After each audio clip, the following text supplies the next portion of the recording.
Hello everyone and welcome back to my channel. It's Fatmata here from Traditionally Inspired Meaningful Art, and we have another Friday Sews today.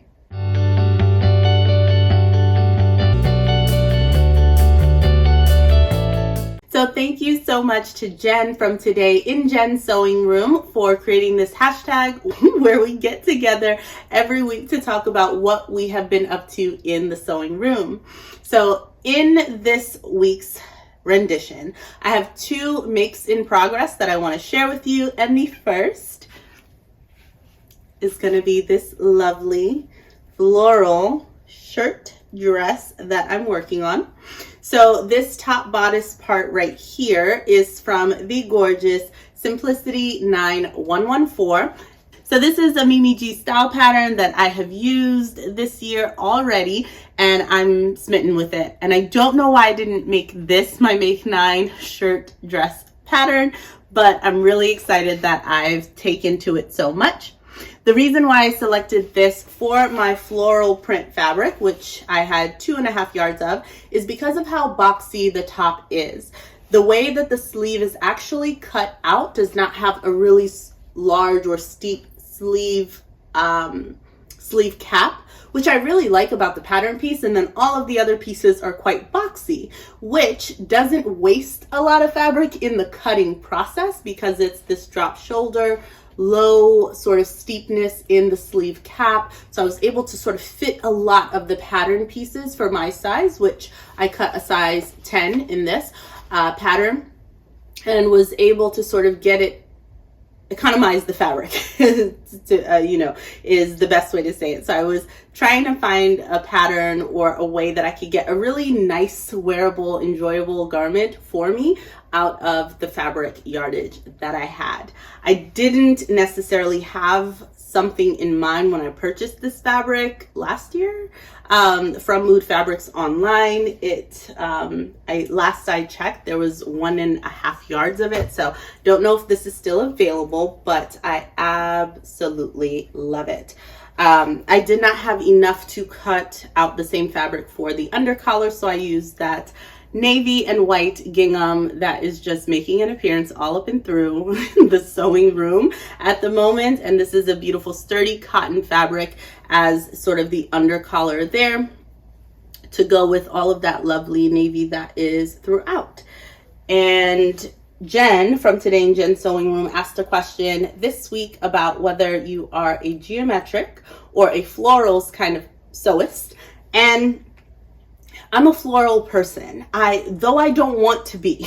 Sometimes I'm like, I want to get into more abstract and bold and really big prints, but I find that when I look in my stash, I have a lot of floral things. I think I just love the bold colors. I love the natural feel of it, the botanics.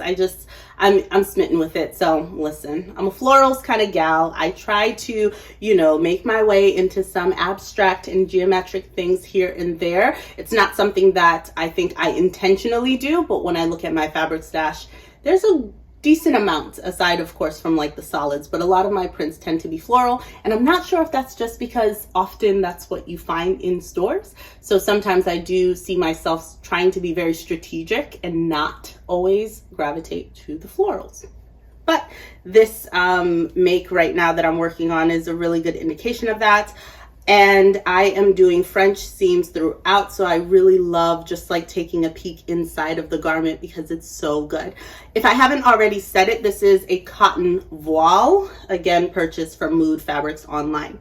So I am constructing the top of this dress as is per the pattern. However, for the skirt portion, I am not going to do the button front placket all the way down throughout.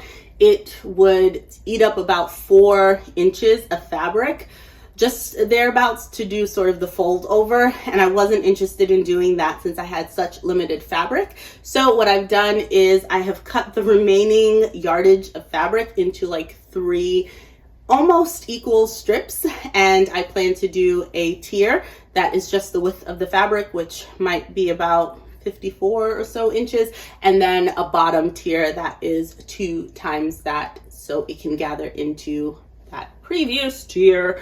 So that is what I have on the docket. I've spent, you know, the nights of this week that I was able to get in the sewing room, sort of just chipping away at that slowly. I did have that like little itch or bug in my ear yesterday where I was like, I want to have a finished garment to show you all. And after I passed that midnight point, I looked and saw how much more needed to be done and gave myself that grace to say, it's okay. I don't always have to come with a finished make. So you'll see my make in progress.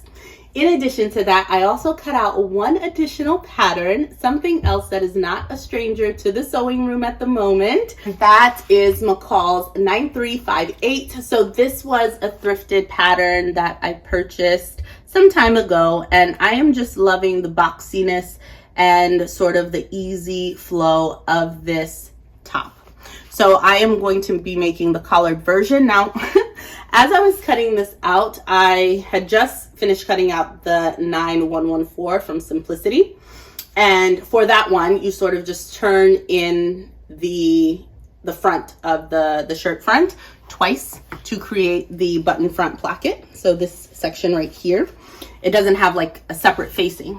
So when I went to go cut the McCall's pattern, I did not necessarily pay attention to that. I noticed how shallow that section was in the shirt front and thought, how is that folding over twice? Like, I really don't get it. I saw where they had marked for the center front and I was like, that doesn't make sense to me. But I realized that I had initially used this pattern to actually do the Carolina Herrera inspired, you know, like gown thing. And for that, I actually never cut out the facing because I wasn't going to use it since I was doing sort of that crossover. Therefore, it wasn't on my radar. And then after I cut out my silk, you guys, I cut out silk for this and I was like, oh, I do not have enough for facings. And it would have been just so much easier to just extend that shirt front by the extra inch, just so I could myself just turn that front over and create the button placket. And I didn't, which I absolutely would have done had I been thinking about it. But let me show you the fabric that I'm using. I'm going to figure something out, don't worry. But I want to show you the fabric. And if you watched my Silk Sonic fabric haul some time ago, you might have remembered that I purchased this like incredible, tiger print that has these sort of comic bobbles and bubbles, roar, purr, growl.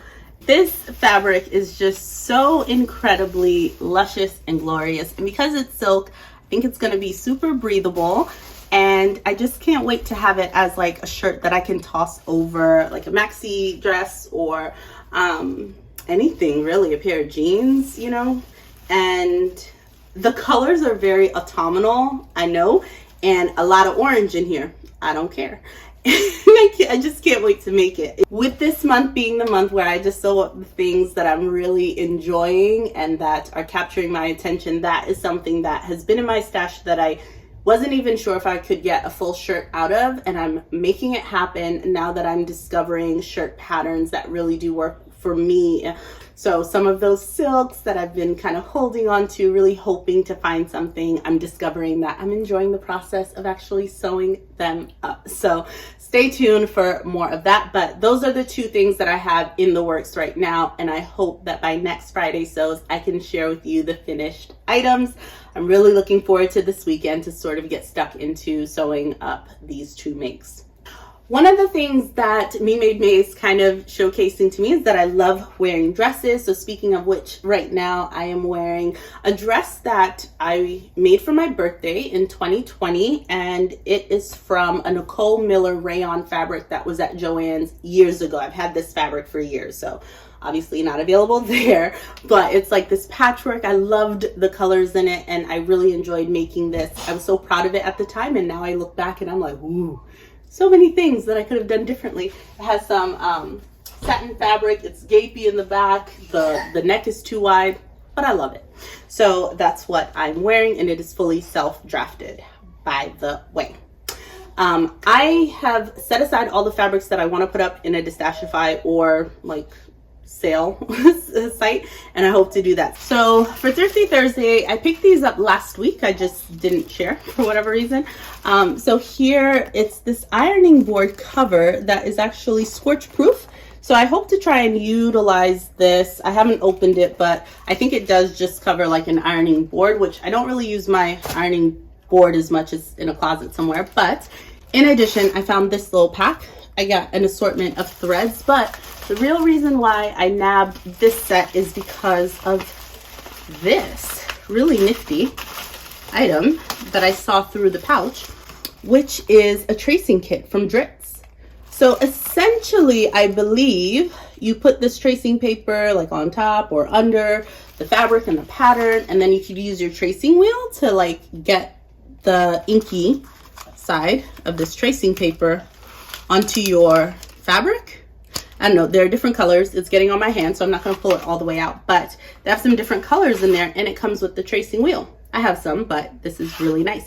So I'm willing to keep this for some of the more interesting projects that I might have coming down the pike that offer or include like a bunch of really interesting seam lines that if I don't mark them really strategically, I'd be at a loss. And I think this is really going to help me do that. So I was super excited to pick this up for such an amazing price. And I can't wait to get to use it because that means that I'm working on something really special if I have to use tracing paper, I would assume. That's really the gist of what I want to share today. One note about a video that I recently posted. I shared the making of the Carolina Herrera inspired like dress gown, the garment that I was hoping to make for Eid, made, wore, etc. I think I had shared after making it in like a Friday sews and in subsequent videos that it wasn't my favorite thing ever, the actual outcome of the dress, because I think fabrication wise it was not the best, and I think a fabric with more drape would have been better. I think many of you agreed with me. I saw the comments, and yeah, I appreciate that this community would be willing to share with me when they're like, yeah, so that garment doesn't really suit you, which is fine. How are you? Okay, well, I'm gonna have to go because someone needs me. Are you okay? But yeah, just wanted to share. It's okay, I know, but really the thrill of that particular make for me was the fact that I drafted the garment and that I was able to successfully draft it. All right, so with that, friends, stay creative, folks. Bye-bye.